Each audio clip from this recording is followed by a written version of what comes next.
Good morning, good evening from wherever you're watching. Today, I want to talk about just more the root of where do we actually learn to be compassionate or not compassionate. First of all, what is compassion? I think of compassion, as a matter of fact, the definition in the dictionary says to be compassionate, to be kind, is to suffer with. So I thought about that. It's to suffer with, is to be connected to the fact that somebody's suffering. It also says compassion means to suffer with another. It includes spontaneously a desire to alleviate that pain, that suffering. So I thought about that and I'm like, okay, so what is a lack of compassion? A lack of compassion is hard-hearted. Those are the synonyms. So how do we create more compassion in our lives?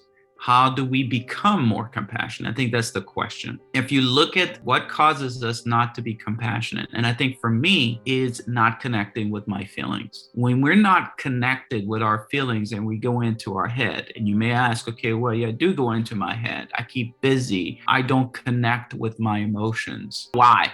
Because I've been programmed at a very young age not to connect with my emotion. When I felt bad, I was told not to feel bad. When I was crying, I was told to go to my room. So there is a lot of process of grieving that I never really got to process. So there comes the compassion is so connected to your feelings, to be able to feel your feelings at the same time, feel someone's feelings. Now, let me pause here.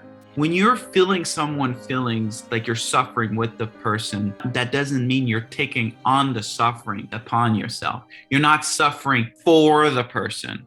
When we suffer for the person, it is not compassion. That's more codependency. When you're trying to stop someone from feeling something, right? You're trying to be the buffer between their consequences to their action and the suffering that consequences would bring. So if you're coming in between that, you are actually not being compassionate. You're being codependent, controlling, and manipulating the situation. So that's why I think connecting with your own emotions, dealing with your own self, which is called self-compassion, when you deal with you, when you deal with your emotions, when you take care of you first, then you will be able to take care of other people. A lot of times we run on empty. We give on empty, we give to everyone, and then we have nothing left over. Then we become resentful of those people that take from us. But yet, the lack of boundaries is a lack of compassion.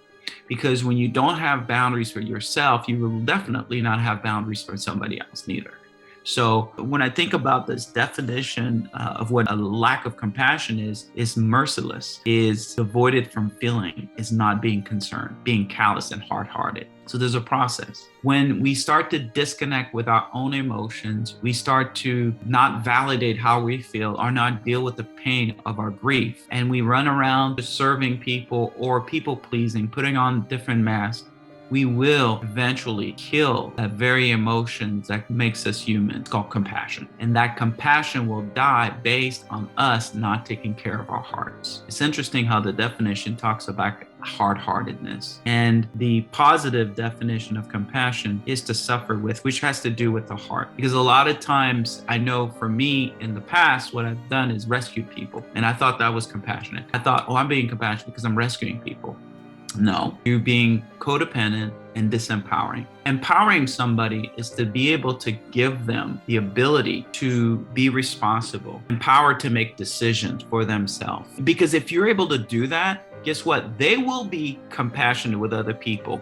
But if they can't be compassionate with themselves, if they never had the time to be able to suffer, what they would need more than anything is somebody to suffer with, somebody to be there with them. Sometimes the best advice you want to get is silence. It's just to listen. Sometimes the best support you want to get is to be present. Just be present with somebody. Cry with someone. I've been through some grief this year. Somebody pointed out, man, you've lost a lot of people this year. And I'm like, wow, you're right. Now, I took a lot of time to be able to grieve because I knew that without me connecting with my feelings, there's no way I could connect with your feelings. There's no way I could be a better coach. There's no way I could be a better parent. There's no way.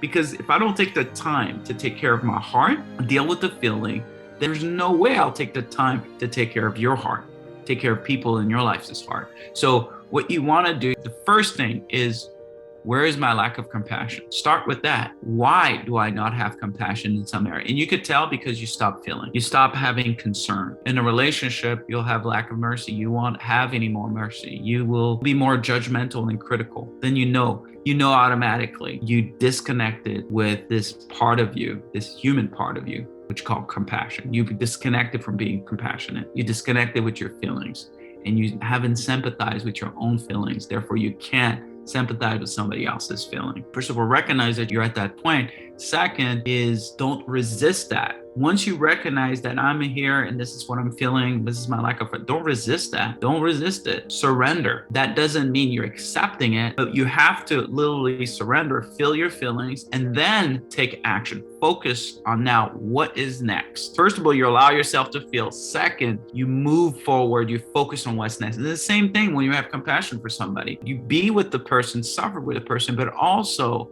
as you suffer, focus on the solution. Where are we going from here? Are we going to stay here? Do you want to stay in your situation? And if that's what you want, because we can't change anybody, you be with the person, let them suffer, but don't take their suffering upon yourself and mess up your entire life. Some people, they want people to suffer with them and not change and keep them in their suffering. Some people want people to suffer with them and then empower them to take action so they could get out of that stuckness. But then you got to recognize it. You know what I mean? You will recognize if you have compassion. If you have codependency, you won't. You will just try to rescue everyone and think that everyone will want to get out of the mud, get out of being stuck. The truth is that's not true, right?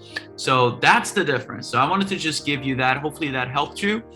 Please do comment, okay? So if you're ready, do discovery, and then I'll reach out to you, have a 15-minute conversation with you, and then we could talk about when do you get compassionate and when do you get codependent. There's a difference. Compassionate and codependency, two different things. A lot of times we tend to be codependent, helping and rescuing people, thinking we're compassionate. That's not compassionate. When you're compassionate, you're empowering, you're feeling, but also empowering people to do something about their circumstances. And sometimes, but not right away. You got to allow them to feel and then empower them. And ask for feedback. Do you actually want some feedback? A lot of times people don't. In the midst of grief, people just want to be heard. After a certain time, then yes, you could ask for that feedback. Do they want a feedback? Do you want to know how to get out of that situation? All right, with that, I'm going to stop here. Thank you for watching, and then please do comment.